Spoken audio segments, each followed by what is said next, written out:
Sobat Maritim, Indonesia merupakan negara maritim yang memiliki 17.000 pulau dengan luas wilayah laut 5,8 juta kilometer persegi. Kondisi perairan yang sangat luas ini memberi Indonesia potensi sumber daya hayati yang cukup besar. Salah satunya potensi perikanan air tawar, air payau, dan air laut.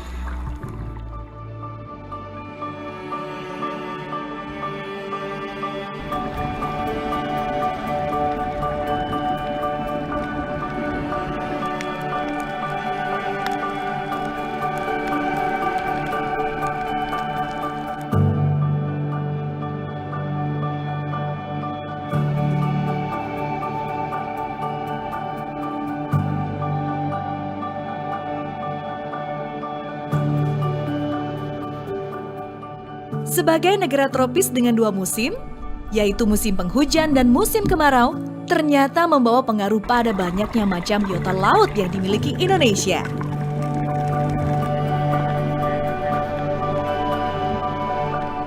Sebagai bagian dari biota laut, jenis-jenis ikan di Indonesia cukup beragam, sobat. Jenis-jenis ikan tersebut dapat dilihat dari jenis ikan ekonomis penting dan ikan tidak ekonomis, di mana jumlahnya sangat banyak. Ikan yang memiliki nilai ekonomis penting adalah ikan yang harganya tinggi dan memberi manfaat bagi kesejahteraan masyarakat. Apa saja ya yang tergolong jenis ikan ekonomis penting di Indonesia? Penasaran? Sobat Maritim juga pasti penasaran kan? Yuk kita simak penjelasannya berikut ini. Jenis ikan ekonomis penting dibagi dua, yaitu kelompok ikan pelagis dan kelompok ikan demersal. Kedua jenis ikan ini sama-sama memiliki nilai ekonomis penting dan nilai gizi yang tinggi. Saatnya berkenalan dengan aneka ikan pelagis. Yang termasuk jenis ikan pelagis adalah golongan ikan tuna dengan nama ilmiahnya Turnus. Termasuk dalam jenis ini antara lain ikan tuna mata besar, ikan madidihang, dan ikan albacora. Dari sekian banyak jenis ikan pelagis jenis TTC atau tuna tongkol cakalang, termasuk yang memiliki nilai ekonomis tinggi. Selain memiliki harga tinggi, jenis ikan ini menjadi bahan baku produk olahan perikanan. Komoditas ini tidak hanya diminati oleh konsumen dalam negeri, tetapi juga sangat diminati oleh konsumen mancanegara. Biasanya komoditas ini dikonsumsi dalam bentuk daging mentah atau sashimi dan produk olahan seperti tuna kaleng, abon tuna, diversifikasi produk makanan olahan lainnya. Ciri-ciri utama jenis ikan ini antara lain hidup di permukaan air laut, mengandung minyak dengan kadar mencapai 30%, hidup secara bergerombol.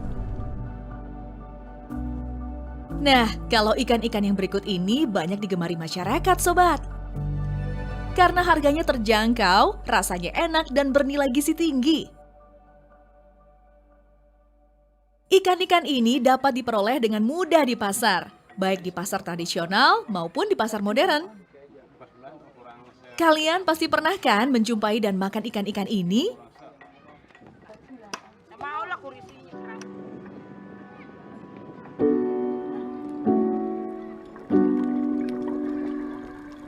Setelah mengetahui tentang jenis-jenis ikan pelagis, sekarang kita kenalan dengan ikan demersal yuk. Apa saja ya yang termasuk jenis ikan demersal ini? Ikan demersal merupakan jenis ikan yang habitatnya berada di bagian dasar perairan. Dapat tertangkap dengan alat tangkap ikan dasar.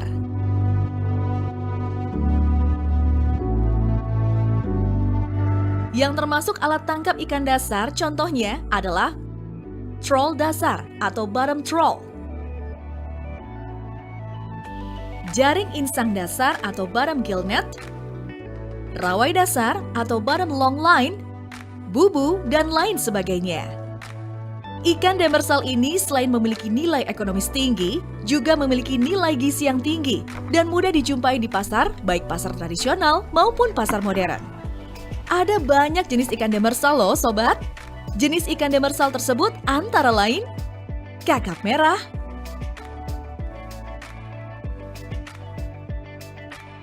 kakap putih,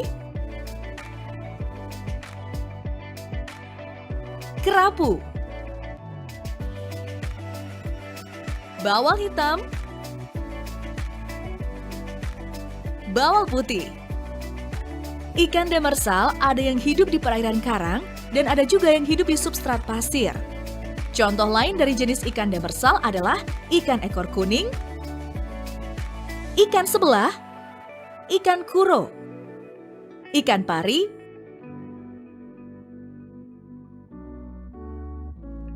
ikan cucut, dan masih banyak lagi.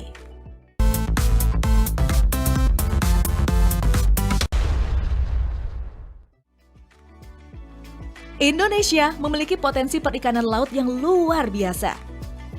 Di antaranya berbagai jenis ikan, baik ikan pelagis maupun ikan demersal, serta bermacam-macam biota laut lainnya. Ikan pelagis dan ikan demersal mempunyai perbedaan seperti berikut. Dari aspek tempat hidup, ikan pelagis hidup dekat dengan permukaan air. Sementara ikan demersal hidup di dasar perairan. Kandungan minyak ikan pelagis mencapai 30%, sementara ikan demersal hanya 1-4% saja. Jika dalam beraktivitas, ikan pelagis biasa membentuk gerombolan, maka ikan demersal lebih suka hidup menyendiri. Baik jenis ikan pelagis ataupun ikan demersal dikategorikan sebagai ikan dengan nilai ekonomis yang penting karena memiliki harga tinggi, serta memberi manfaat bagi kesejahteraan masyarakat.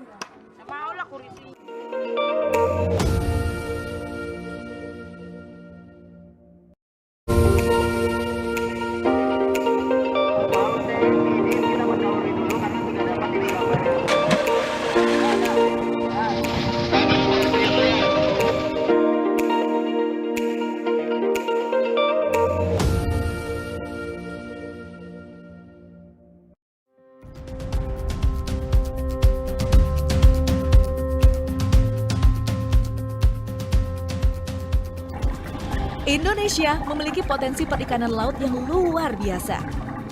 Laut menyimpan banyak sumber daya alam. Sumber daya alam di laut sebagian besar adalah sumber daya alam yang dapat diperbaiki, dapat berkembang biak, serta memiliki jumlah yang masih sangat banyak, sehingga dapat dipakai dalam waktu sangat lama untuk kebutuhan manusia. Sobat Maritim, kita patut bersyukur memiliki laut yang begitu luas dan indah. Belum lagi kalau kita lihat di dalamnya. Di dalam laut ada ikan-ikan yang begitu banyak jenisnya. Juga organisme non-ikan yang tidak sedikit pula ragamnya. Jumlah biota non-fin fish tidak kalah banyaknya jika dibanding dengan biota fin fish. Ada yang memiliki nilai ekonomis penting dan ada juga yang tidak. Apa saja sih yang tergolong jenis non-fin fish ekonomis penting di Indonesia? Penasaran? Sobat Maritim juga pasti penasaran kan? Yuk kita simak penjelasannya berikut ini. Terdapat beraneka ragam jenis biota laut non-ikan atau non-fin fish. Ada yang tergolong tumbuhan, ada juga yang tergolong hewan non-fin fish. Contoh hewan non-fin fish ini adalah lobster, udang, berbagai macam kerang, rumput laut, dan lain-lain. Semua biota itu memiliki nilai ekonomis penting karena harga jualnya yang lumayan tinggi. Nah, Sobat Maritim, ternyata sumber daya laut kita itu beragam jenisnya ya. Sekarang kita gali lebih jauh yuk tentang biota laut berupa tumbuhan yang kalian pasti sudah tidak asing lagi. Ayo tebak. Iya, betul, rumput laut. Terdapat berbagai jenis rumput laut, antara lain jenis Eucuma cottoni, Eucuma spinosum, Gracilaria sp, Sargassum, dan Caulerpa. Keragaman jenis rumput laut ini juga disertai dengan ragam manfaat yang dimilikinya. Ekstrak rumput laut Eucuma cottoni sebagai antioksidan biasa dimanfaatkan untuk makanan manusia, kosmetik, dan makanan ikan dalam kegiatan aquaculture.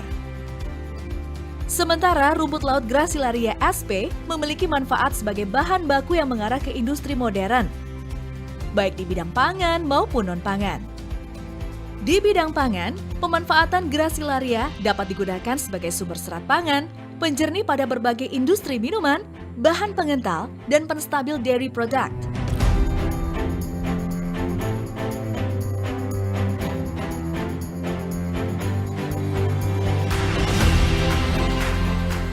Wah, sobat, banyak sekali ya ternyata manfaat rumput laut dalam berbagai aspek kehidupan kita.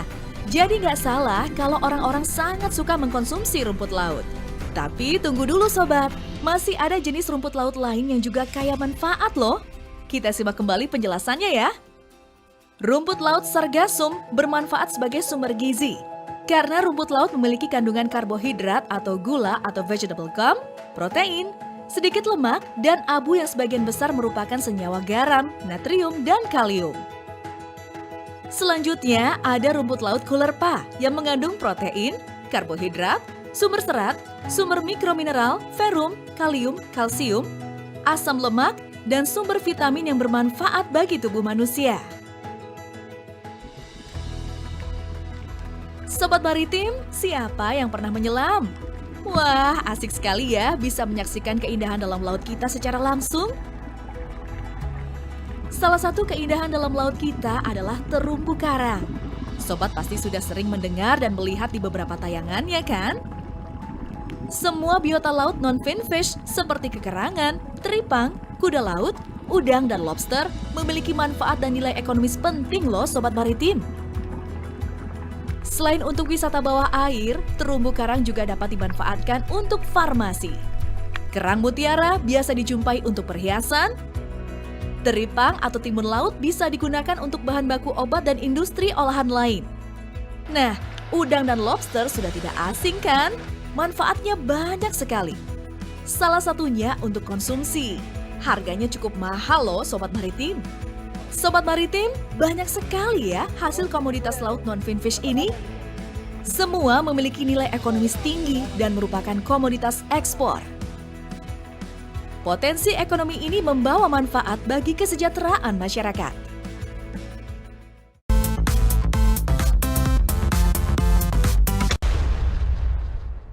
Selain jenis ikan bersirip, Laut Indonesia juga memiliki potensi sumber daya laut non-finfish seperti rumput laut, terumbu karang, teripang, kekerangan, kuda laut, udang, lobster, dan lain-lain. Sumber daya laut non-finfish dari jenis hewan dan tanaman memiliki beragam manfaat, baik dalam bidang pangan dan non-pangan, baik untuk farmasi maupun kosmetik.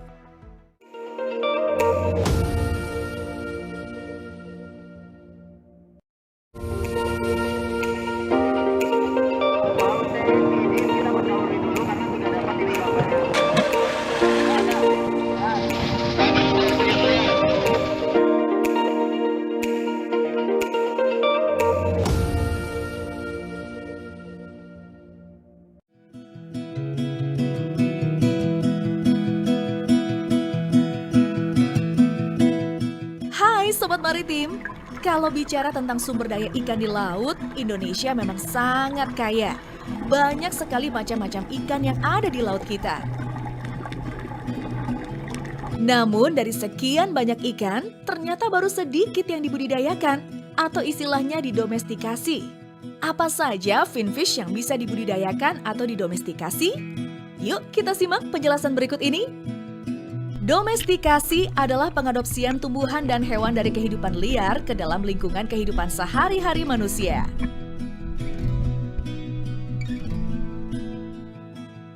Dalam arti yang sederhana, domestikasi merupakan proses penjinakan yang dilakukan terhadap hewan liar.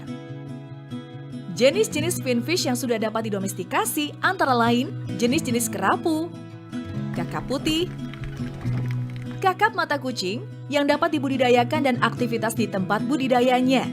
Sobat Maritim, ikan kerapu merupakan salah satu jenis ikan yang didomestikasi.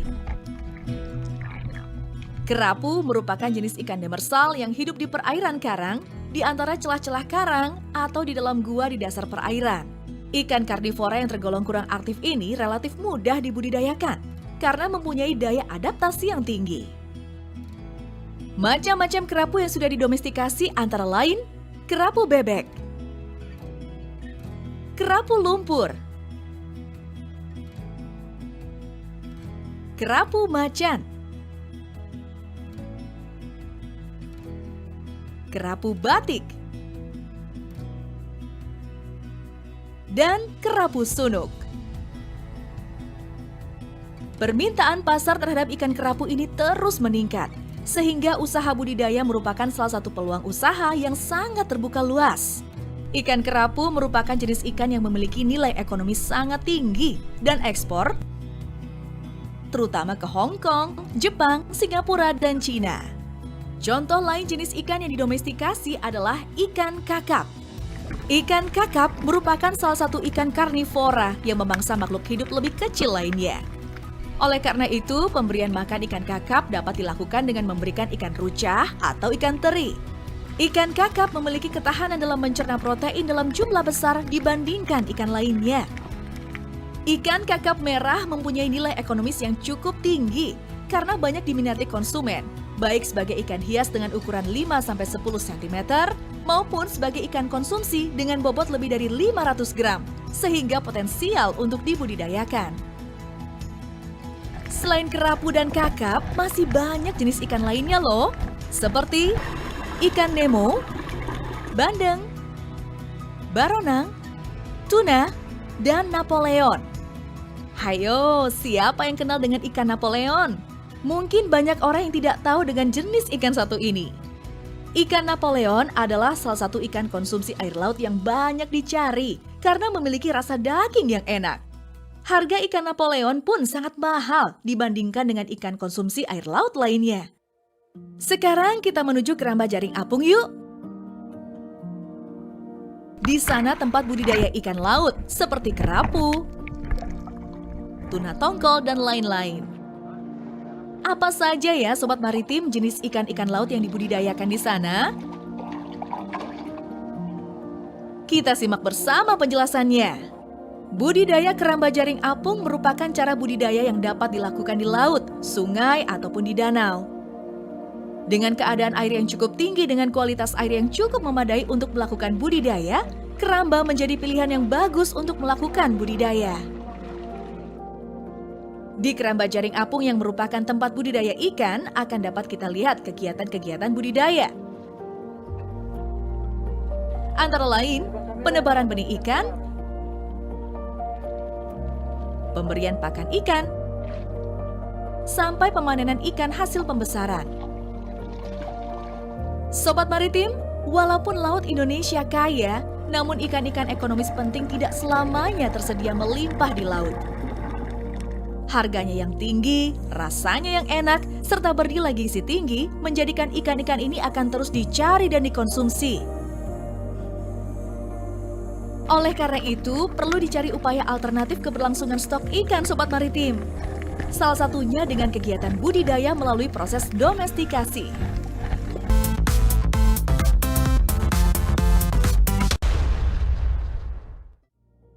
Jenis-jenis sumber daya laut ekonomis penting dapat dibudidayakan melalui proses domestikasi. Jenis-jenis ikan yang sudah terdomestikasi adalah kerapu, kakap, bandeng, tuna, dan lain-lain. Domestikasi ikan laut merupakan salah satu alternatif untuk menjaga keberlangsungan stok ikan melalui proses penjinakan yang dilakukan terhadap hewan liar. Domestikasi melibatkan populasi, seperti seleksi, pemuliaan, atau perbaikan keturunan, serta perubahan perilaku atau sifat dari organisme yang menjadi objeknya.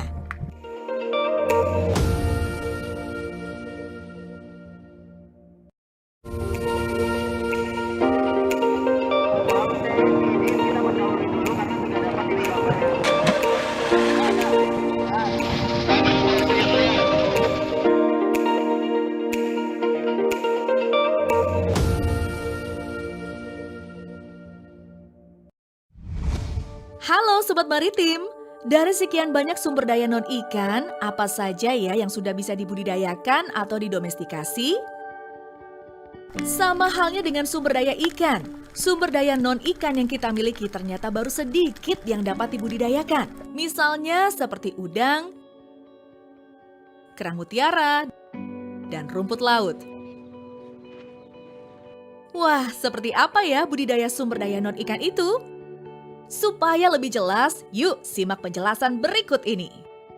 Domestikasi merupakan proses penjinakan yang dilakukan terhadap hewan atau tumbuhan liar. Perbedaannya, apabila penjinakan lebih pada individu, domestikasi melibatkan populasi, serta meliputi proses seleksi, pemuliaan, serta perubahan perilaku atau sifat dari organisme yang menjadi objeknya. Jenis-jenis non-finfish yang sudah dapat didomestikasi antara lain udang, kerang mutiara, rumput laut, teripang, abalon, dan lain-lain. Di antara berbagai contoh non-finfish yang sudah terdomestikasi, udang, kekerangan, dan rumput laut merupakan komoditi yang memiliki nilai ekonomis penting dan lebih populer di masyarakat karena manfaatnya yang cukup banyak. Udang merupakan salah satu bahan makanan yang memiliki protein tinggi, yaitu sekitar 21%. Di samping itu, hewan mungil ini rendah kolesterol, di mana kandungan lemaknya hanya 0,2%. Bahkan memiliki kandungan vitamin B1, fosfor, dan zat kapur. Udang merupakan komoditas ekspor andalan bagi Indonesia, karena memberikan kontribusi devisa yang cukup besar. Salah satu jenis udang yang dibudidayakan adalah udang faname. Udang faname dapat dibudidayakan di tambak air payau. Kegiatan-kegiatan dalam proses budidaya udang antara lain adalah penebaran benih, pemberian pakan, sampling, dan pemanenan. Komoditi non-finfish lainnya yang sudah didomestikasi adalah kerang mutiara atau pinctada. Kerang mutiara merupakan salah satu komoditas ekspor dalam bidang budidaya laut yang bernilai ekonomis tinggi sebagai penghasil mutiara. Kerang mutiara merupakan salah satu biota laut yang hampir semua bagian dari tubuhnya mempunyai nilai jual, baik mutiara, cangkang, daging, dan organisme kerang itu sendiri, benih maupun induk. Jenis-jenis kerang mutiara yang ada di Indonesia adalah Pinctada maxima, Pinctada margaritifera, Pinctada kimnitzi, Pinctada fucata, dan Pteria penguin. Dari kelima spesies tersebut yang dikenal sebagai penghasil mutiara terpenting yaitu Pinctada maxima, Pinctada margaritifera, dan Pteria penguin. Sobat Maritim, selain kerang dan udang, ada juga komoditas non-finfish yang juga sudah banyak dibudidayakan, yaitu rumput laut. Di Indonesia, rumput laut telah dikenal sebagai bahan industri makanan, farmasi, kosmetik, dan bahan baku ekspor. Rumput laut merupakan salah satu sumber daya penting yang terdapat di wilayah pesisir. Keberadaan rumput laut mampu memberikan kontribusi bagi perkembangan ekonomi pesisir di beberapa daerah di Indonesia. Meski sudah banyak dibudidayakan, pada beberapa tempat masih banyak masyarakat pesisir yang memanfaatkan rumput laut yang langsung dari alam. Sobat Maritim, bagaimana? Cantik kan kalung mutiara ini? Semua barang yang ada ini adalah produk-produk hasil komoditas laut non-finfish. Ada perhiasan dari mutiara, aneka olahan rumput laut, olahan teripang, dan lain-lain. Semua memiliki nilai ekonomis tinggi dan merupakan komoditas ekspor. Semua ini adalah hasil budidaya laut. Keren kan? Tapi karena sumber daya non-ikan yang memiliki nilai ekonomis penting ini tidak selamanya akan selalu tersedia banyak di laut, maka upaya domestikasi menjadi salah satu alternatif yang bisa dilakukan. Dengan begitu, kita tetap bisa menikmati anugerah Tuhan melalui kekayaan lautnya.